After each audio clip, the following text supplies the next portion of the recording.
Hi good morning. അപ്പോൾ നമ്മുടെ ഇന്നത്തെ റെസിപ്പി ഒരു സൈഡ് ഡിഷാണ് കേട്ടോ. ചോറിൻ്റെ കൂടെയും കഴിക്കാം. പക്ഷേ ഏറ്റവും കൂടുതൽ ടേസ്റ്റ് വരുന്നത് നമ്മുടെ ഇഡ്ഡലിയുടെയും ദോശയുടെയും കൂടെ കഴിക്കുമ്പോഴാണ്. സാമ്പാറൊന്നല്ല കേട്ടോ, സാമ്പാറിൻ്റെ ഏകദേശം ടേസ്റ്റ് വരുന്ന ഒരു കറിയാണ്. നമ്മുടെ ചുരക്കയും മത്തങ്ങയും തക്കാളിയും ഒക്കെ ചേർത്താണ് ഉണ്ടാക്കുന്നത്. അപ്പോൾ നിങ്ങൾ ഈ ഒരു കറി ഇതുപോലെ ഉണ്ടാക്കി നോക്കിയിട്ടില്ലെങ്കിൽ ഉറപ്പായിട്ടൊന്ന് ട്രൈ ചെയ്ത് നോക്കിക്കോളൂ. ഇഡ്ഡലിയുടെയും ദോശയുടെയും കൂടെ നന്നായിട്ട് ഇഷ്ടപ്പെടും. അപ്പോൾ ഇതുപോലെ കുറച്ച് ലൂസായിട്ടാണ് ഇരിക്കുന്നത്. ചൂട് മാറി കഴിയുമ്പോൾ ഒന്ന് കുറുകി വരും. അപ്പോൾ നിങ്ങൾ ആവശ്യത്തിന് വെള്ളം ചേർത്ത് തിളപ്പിച്ച് കറി റെഡിയാക്കി എടുക്കുക. പച്ചവെള്ളം ചേർക്കരുത്. ആ ഒരു കാര്യം ശ്രദ്ധിച്ചിട്ടുണ്ടെങ്കിൽ നമുക്ക് നല്ല ടേസ്റ്റി ആയിട്ടുള്ള ഈ ഒരു കറി തയ്യാറാക്കാം. അപ്പോൾ എങ്ങനെയാണ് നമ്മുടെ കറി തയ്യാറാക്കുന്നത് നോക്കാം. നമുക്ക് നമ്മുടെ ഇൻഗ്രീഡിയൻസ് നോക്കാം. നമ്മളിപ്പോൾ 1/2 കപ്പ് തുവരപ്പരിപ്പ് വെള്ളത്തിൽ ഒരു മണിക്കൂർ സോക്ക് ചെയ്തെടുത്തിട്ടുണ്ട്. അതുപോലെ തന്നെ ഒരു 100 ഗ്രാം മത്തങ്ങ എടുത്തിട്ടുണ്ട്, 100 ഗ്രാം ചുരക്ക എടുത്തിട്ടുണ്ട്, 2-3 ഉള്ളി എടുത്തിട്ടുണ്ട്, 2 പച്ചമുളക് എടുത്തിട്ടുണ്ട്. ഇതിലേക്ക് നമുക്ക് തേങ്ങയൊന്നും വേണ്ട കേട്ടോ. തേങ്ങ ചേർക്കാതെയാണ് നമ്മൾ ഈ കറി തയ്യാറാക്കുന്നത്. അപ്പോൾ മത്തങ്ങയും ചുരക്കയൊക്കെ ഏകദേശം ഒരേ വലിപ്പത്തിലാണ് കട്ട് ചെയ്ത് വെച്ചിട്ടുള്ളത്. ഇത് കണ്ടോ, ഏകദേശം ഒരു വലിപ്പത്തിൽ തന്നെ കട്ട് ചെയ്ത് വെക്കുക. പിന്നെ അത് കുക്കറിൽ വേവിക്കരുത്, വെള്ളം ഒഴിച്ചിട്ട് ചട്ടിയിൽ വെച്ച് വേവിക്കുക. പരിപ്പ് നമ്മൾ ഓവർനൈറ്റ് സോക്ക് ചെയ്താണെന്നുണ്ടെങ്കിൽ നമുക്ക് ചട്ടിയിൽ വേവിക്കാം. ഞാനിപ്പോൾ ഓവർനൈറ്റ് സോക്ക് ചെയ്യാത്തതുകൊണ്ട് കുക്കറിൽ തന്നെ വേവിക്കുകയാണ്. കുക്കറിൽ ഒരു 3 വിസിൽ വരുന്നവരെ. പരിപ്പൊന്ന് ഉടഞ്ഞു വന്നാലും നമുക്ക് കുഴപ്പമില്ല, ഉടഞ്ഞില്ലെങ്കിൽ ഉടച്ചെടുക്കണം. അതുകൊണ്ട് നന്നായിട്ടൊന്ന് വേവിച്ചെടുക്കണം. പരിപ്പിലേക്ക് ആവശ്യത്തിന് വെള്ളം ചേർത്ത്, ഞാനിപ്പോൾ 1 കപ്പ് വെള്ളം ചേർത്തിട്ടുണ്ട്. ഒരു 3 വിസിൽ വരുന്നത് വരെ വേവിച്ചെടുക്കാം. അപ്പോൾ നമ്മൾ നമ്മുടെ ചുരക്കയും മത്തങ്ങയും വേവിക്കാനായിട്ട് ഒരു ചട്ടി വെച്ചിട്ടുണ്ട്. അതിലേക്ക് ഞാൻ കട്ട് ചെയ്ത് വെച്ചിരിക്കുന്ന മത്തങ്ങയും ചുരക്കയും ചേർത്ത് കൊടുക്കുകയാണ്. ഇതിൻ്റെ കൂടെ തന്നെ നമ്മൾ എടുത്തു വെച്ചിരിക്കുന്ന പച്ചമുളക് ഉണ്ടല്ലോ, ആ 2 പച്ചമുളക് ഒന്ന് സ്പ്ലിറ്റ് ചെയ്ത് ചേർക്കുക. ഒരുപാട് എരിവ് വേണ്ട, നമുക്ക് ഒരു ചെറിയ എരിവ് മതി. അതുകൊണ്ടാണ് 2 പച്ചമുളക്. നിങ്ങൾക്ക് എരിവ് കൂടുതൽ വേണമെന്നുണ്ടെങ്കിൽ ഒരു 3-4 പച്ചമുളക് ചേർക്കാം കേട്ടോ. അതുപോലെ തന്നെ നമുക്ക് ഇനി വേണ്ടത്, പരിപ്പിൽ നമ്മൾ ഉപ്പ് ചേർത്തിട്ടില്ല. ഇതിലേക്ക് ചുരക്കയ്ക്കും മത്തങ്ങയ്ക്കും ആവശ്യമായിട്ടുള്ള ഉപ്പ് ചേർക്കുക. 1/4 ടീസ്പൂൺ എരിവുള്ള മുളക് പൊടി,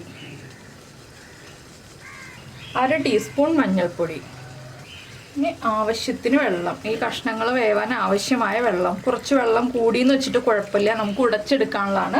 വെള്ളം കുറഞ്ഞു വേണ്ടെങ്കിൽ നമ്മൾ ചൂടുവെള്ളം മാത്രം ചേർക്കുക, പിന്നെ പച്ചവെള്ളം ചേർക്കരുത്. ഒരു തണ്ട് കറിവേപ്പിലയും. ഇനി ഇത് നമുക്ക് അടച്ചു വെച്ച് വേവിച്ചെടുക്കാം. പരിപ്പും വെന്ത് വരട്ടെ, അതുപോലെ തന്നെ നമ്മുടെ മത്തങ്ങയും ചുരക്കയും വെന്ത് വരട്ടെ. അതിനുശേഷം നമുക്ക് ബാക്കിയുള്ള കാര്യങ്ങൾ ചെയ്യാം.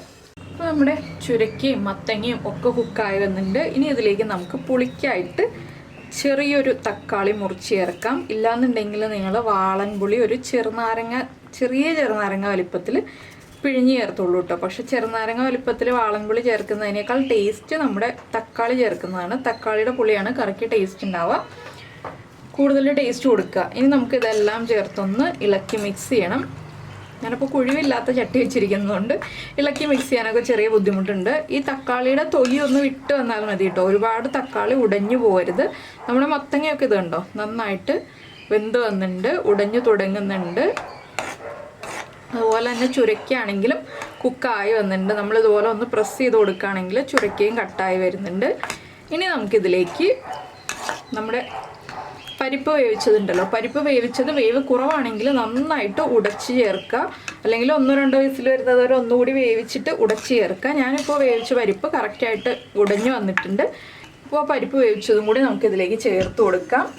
ഇതുണ്ടോ, നന്നായിട്ട് ഉടഞ്ഞ പരിപ്പാണ്. നമ്മുടെ കറിക്ക് നല്ല കൊഴുപ്പ് കിട്ടും. ഇനി പരിപ്പും കൂടി ചേർത്ത് ഇളക്കിയിട്ട് ഒന്ന് അടച്ചു വയ്ക്കണം. ഉപ്പ് കുറവാണെങ്കിൽ ഉപ്പ് ചേർത്ത് കൊടുക്കണം. എന്താണെന്ന് വെച്ചാൽ നമ്മൾ പരിപ്പിൽ ഉപ്പ് ചേർത്തില്ലായിരുന്നു. നമ്മുടെ മത്തങ്ങയിലും ചുരക്കയിലും ഒക്കെ അല്ലേ നമ്മൾ ഉപ്പ് ചേർത്തുള്ളൂ. അപ്പോൾ ഒന്ന് ഇളക്കി മിക്സ് ചെയ്തിട്ട് ഇതൊന്ന് തിളച്ച് വരുന്നത് വരെ നമുക്ക് അടച്ചു വയ്ക്കാം. പിന്നെ ഇതിലേക്ക് ഞാനൊരു കാര്യം ചേർക്കുന്നുണ്ട്, നിങ്ങൾക്ക് താല്പര്യമുണ്ടെങ്കിൽ ചേർക്കാം. ചേർക്കുമ്പോൾ കൂടുതൽ ടേസ്റ്റ് ഉണ്ടാവും. ഒന്ന് നമുക്ക് തേങ്ങ അരച്ച് ചേർക്കാം. തേങ്ങയും ജീരകവും ഉള്ളിയും കൂടി അരച്ച് ചേർക്കാം. കുറച്ച് 1-2 അല്ലി വെളുത്തുള്ളിയും ചേർക്കാം. അങ്ങനെ ഈ കറി റെഡിയാക്കാം. പിന്നെ ഞാനിപ്പോൾ റെഡിയാക്കാൻ പോകുന്ന രീതിയിലും നിങ്ങൾക്ക് തയ്യാറാക്കാം. അപ്പോൾ എനിക്ക് തോന്നുന്നു എല്ലാവർക്കും ഇഡ്ഡലിക്കും ദോശയ്ക്കും ഒക്കെ കൂടെ കഴിക്കാൻ എളുപ്പം ഞാനിപ്പോൾ റെഡിയാക്കുന്ന രീതിയായിരിക്കുന്നു. ചോറിൻ്റെ കൂടെ ആണെങ്കിൽ തേങ്ങ അരച്ചിട്ട് ചെയ്യാം. ഇത് രണ്ടും ഇല്ലാതെ ഇതുപോലെ തന്നെ കറി ഒന്ന് നന്നായിട്ട് തിളച്ചൊന്ന് കുറുകി വരുമ്പോൾ വറവിട്ടെടുക്കാം. അങ്ങനെയും നമുക്ക് ഈ കറി റെഡിയാക്കാം. നമുക്ക് 2-3 രീതിയിൽ ഉണ്ടാക്കാൻ പറ്റിയ കറിയാണ്. ഞാനിപ്പോൾ ഇതൊന്ന് തിളച്ച് വരുമ്പോൾ ഇതിലേക്ക് നമ്മുടെ വീട്ടിലെല്ലാവരുടെയും വീട്ടിലുള്ള ഒരു ഇൻഗ്രീഡിയൻറ്റും കൂടി ആഡ് ചെയ്യുന്നുണ്ട്.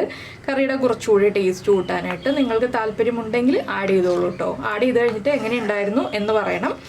അപ്പോൾ നമ്മുടെ വീഡിയോയുടെ താഴെ കമൻറ്റ് ചെയ്യാനൊന്നും മറന്നുപോയില്ലല്ലോ. തൂരപ്പരിപ്പ് തന്നെ എടുക്കണം കേട്ടോ ഈ ഒരു കറി ഉണ്ടാക്കാനായിട്ട്. വേറെ പരിപ്പ് എടുത്ത് കഴിഞ്ഞിട്ടുണ്ടെങ്കിൽ ടേസ്റ്റ് ഉണ്ടാവില്ല. ഇനി നമുക്ക് ഇതുപോലെ ഒന്ന് ചെറുതായിട്ടൊന്ന് ഉടച്ചു കൊടുക്കാം. മത്തങ്ങയൊക്കെ ഒന്ന് ഉടഞ്ഞു വരട്ടെ. മത്തങ്ങയുടെ കഷ്ണങ്ങൾ ഇങ്ങനെ വലിയ കഷ്ണങ്ങളായിട്ട് കറിയിൽ കിടക്കുന്നതിനേക്കാൾ നല്ലത് ഒന്ന് ഉടഞ്ഞു വരുന്നതാണ്. ചെറുതായിട്ടൊന്ന് ഉടച്ചു കൊടുക്കുക. പരിപ്പും ഉടഞ്ഞിട്ടില്ലെങ്കിൽ ഇതുപോലെ തന്നെയാണ് ഉടച്ചു കൊടുക്കുന്നത്. അല്ലെങ്കിൽ മിക്സിയിൽ അരയ്ക്കാനൊന്നും നിൽക്കരുത് കേട്ടോ. മിക്സിയിൽ അരച്ചിട്ടുണ്ടെങ്കിൽ പേസ്റ്റ് പോലെ ആവും. പിന്നെ അത് നമ്മൾ വെള്ളം ചേർത്ത് ലൂസാക്കി എടുക്കണം. അപ്പോൾ പച്ചവെള്ളത്തിൻ്റെ ചൂരും ഞാൻ പറഞ്ഞല്ലോ നേരത്തെ, പച്ചവെള്ളം ചേർക്കരുത്, ചൂടുവെള്ളം മാത്രം ചേർത്തിട്ടാണ് നമ്മൾ ഈ ഒരു കറി റെഡിയാക്കുന്നതെന്ന്.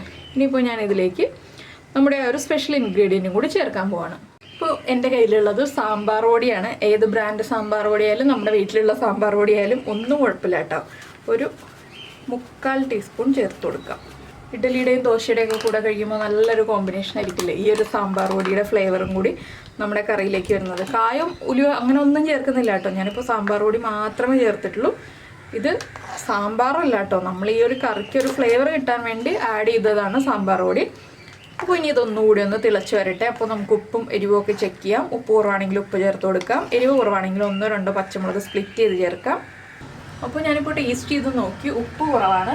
കുറച്ചുകൂടി ഉപ്പ് നമുക്ക് ചേർക്കാം. നമ്മുടെ പരിപ്പിനൊന്നും ഉപ്പില്ലല്ലോ, കുറച്ചുകൂടി ഉപ്പ് ചേർത്തിട്ടുണ്ട്. ഇനി ഉപ്പ് നന്നായിട്ടൊന്ന് മിക്സ് ചെയ്ത് കറിയിലേക്ക് ആക്കി കൊടുക്കുക. ഇതിന് നിങ്ങൾ സാമ്പാർ എന്ന് പേരിട്ട് വിളിക്കരുത് കേട്ടോ. സാമ്പാറല്ല, അത് പ്രത്യേകം പറയാണ്. സാമ്പാർ വേറെയാണ്. നമ്മുടെ പുളിയൊക്കെ പിഴിഞ്ഞൊഴിച്ച് ഉലുവയും കായവും ഒക്കെ ചേർത്താലാണ് നമ്മുടെ സാമ്പാറാവുക. ഇത് നമുക്കിതുപോലെ അഡ്ജസ്റ്റ്മെൻറ്റിൽ ഉള്ള കഷ്ണങ്ങൾ ഉപയോഗിച്ച് ഉണ്ടാക്കാൻ പറ്റുന്ന ഒരു ഈസി കറി. അപ്പോൾ ഈ കറി ഒന്ന് തിളച്ച് വരട്ടെ. നമുക്കിതിലേക്ക് വറവിടാനുള്ള കാര്യങ്ങളൊക്കെ നോക്കാം. ഈ കറി ഒന്നും തിളച്ച് പോയാലും കുഴപ്പമില്ല കേട്ടോ. എന്താണെന്ന് വെച്ചിട്ടുണ്ടെങ്കിൽ നന്നായിട്ട് വെട്ടി തിളച്ചോട്ടെ, ഒരു കുഴപ്പമില്ല. നമ്മൾ തേങ്ങയൊന്നും ചേർത്തിട്ടില്ലല്ലോ, അതുകൊണ്ട് തേങ്ങ പിരിഞ്ഞു പോകുന്നുള്ള പേടിയൊന്നും വേണ്ട. അവിടെ നിന്ന് തിളയ്ക്കട്ടെ. ഞാൻ വറവിടാനുള്ള കാര്യങ്ങളൊക്കെ ഒന്ന് റെഡിയാക്കട്ടെ. അപ്പോൾ നമ്മുടെ കറി ഇതാ നന്നായിട്ട് അവിടെ ഇവിടെയൊക്കെ ആയിട്ട് തിളച്ചുകൊണ്ടിരിക്കുന്നുണ്ട്. നമുക്കിനി ഇത് മാറ്റി വെച്ചിട്ട് വറവിടാനുള്ള കാര്യങ്ങൾ നോക്കാം. വറവിടാനായിട്ട് ഉള്ളി വേണം കേട്ടോ. ഉള്ളി ഉണ്ടെങ്കിലേ നമ്മൾ വറവിട്ടാൽ പെർഫെക്റ്റ് ആവുള്ളൂ. അപ്പോൾ ഉള്ളി ചേർത്ത് തന്നെ വറവിടുക.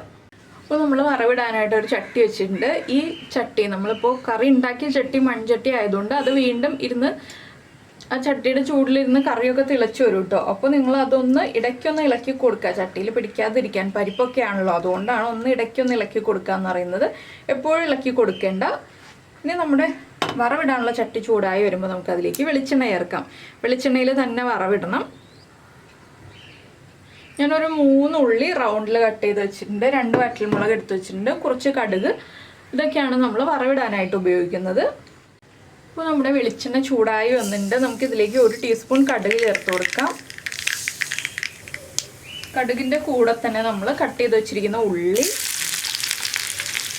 ആ ഉള്ളി ഒന്ന് ഇളക്കി വെളിച്ചെണ്ണയുമായിട്ട് നന്നായിട്ടൊന്ന് മിക്സ് ആക്കുക. ഉള്ളി അരിഞ്ഞു വെച്ചിരിക്കുകയല്ലേ, അപ്പോൾ അതൊന്ന് വിട്ട് കിട്ടാൻ വേണ്ടിയിട്ട് നമ്മളൊന്ന് ഇളക്കി കൊടുക്കുക. ഇനി ഇതിലേക്ക് നമുക്ക് വറ്റൽമുളക് ചേർക്കാം.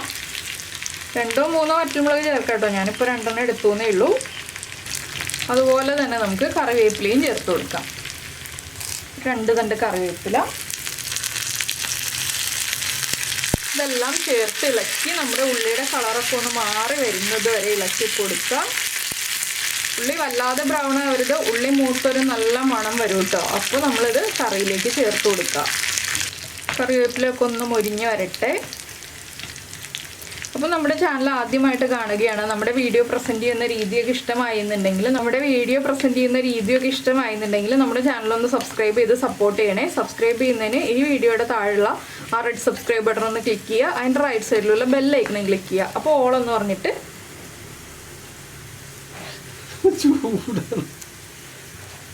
ഒരു ഓപ്ഷൻ കാണാം. ആ ഓപ്ഷൻ കൂടി ക്ലിക്ക് ചെയ്തിട്ടുണ്ടെങ്കിൽ ഞാൻ എപ്പോഴും വീഡിയോ അപ്ലോഡ് ചെയ്യുമ്പോൾ നിങ്ങൾക്ക് നോട്ടിഫിക്കേഷൻ വരും. അപ്പോൾ ആരും മുളകൊന്നും ചൂടുള്ള കൈ കൊണ്ട് എടുക്കരുത് കേട്ടോ. ചൂടുള്ള കൈ കൊണ്ടല്ലേ, സോറി. അപ്പോൾ ആരും ചൂടുള്ള മുളക് കൈ കൊണ്ട് എടുക്കരുത്. ഞാൻ ഇന്ന് മൊത്തത്തിൽ ഫോൾട്ടുകൾ കാണിച്ചുകൊണ്ടിരിക്കുന്ന ദിവസമാണ്. അപ്പോൾ നമ്മുടെ ഉള്ളിയൊക്കെ കുക്കായിട്ടുണ്ട്. നമുക്കിനി ഇത് കറിയിലേക്ക് ചേർത്ത് കൊടുക്കാം. കണ്ടോ, ഉള്ളിയുടെ കളറൊക്കെ മാറി വന്നിട്ടുണ്ട്. ഞാനിനി വറവ് കറിയിലേക്ക് ചേർത്ത് കൊടുക്കുകയാണ്.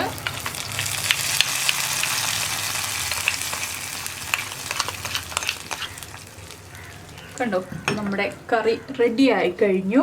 ഒന്ന് ഇളക്കി ഒന്ന് മിക്സ് ചെയ്ത് കൊടുക്കുക. അതിനുശേഷം ചൂട് മാറിക്കഴിയുമ്പോൾ ഇഡലിയുടെയോ ദോശയുടെയോ ചോറിൻ്റെയോ ഒക്കെ കൂടെ ചേർത്ത് കഴിക്കാം. അപ്പോൾ കൂടുതൽ നല്ലത് ഇഡ്ഡലിയുടെയും ദോശയുടെയും സൈഡ് ഡിഷായിട്ട് കഴിക്കായിരിക്കും കേട്ടോ എന്ന് എൻ്റെ അഭിപ്രായം പറയുന്നു. നിങ്ങൾക്ക് നിങ്ങളുടെ അഭിപ്രായം നമ്മുടെ വീഡിയോയുടെ താഴെ കമൻറ്റ് ചെയ്യാം. അതുപോലെ ഇഷ്ടപ്പെട്ട റെസിപ്പി ആണെങ്കിൽ ഒന്ന് ലൈക്ക് ചെയ്യാനും മറന്നു പോകരുത്. അപ്പം ചൂട് നന്നായിട്ട് മാറിയിട്ട് കഴിക്കുക എന്നുള്ളത് മാത്രം ശ്രദ്ധിക്കാനുള്ളൂ. അപ്പോൾ എന്തായാലും നമുക്ക് നമ്മുടെ അടുത്തൊരു റെസിപ്പിയുമായിട്ട് അടുത്ത ദിവസം വീണ്ടും കാണാം.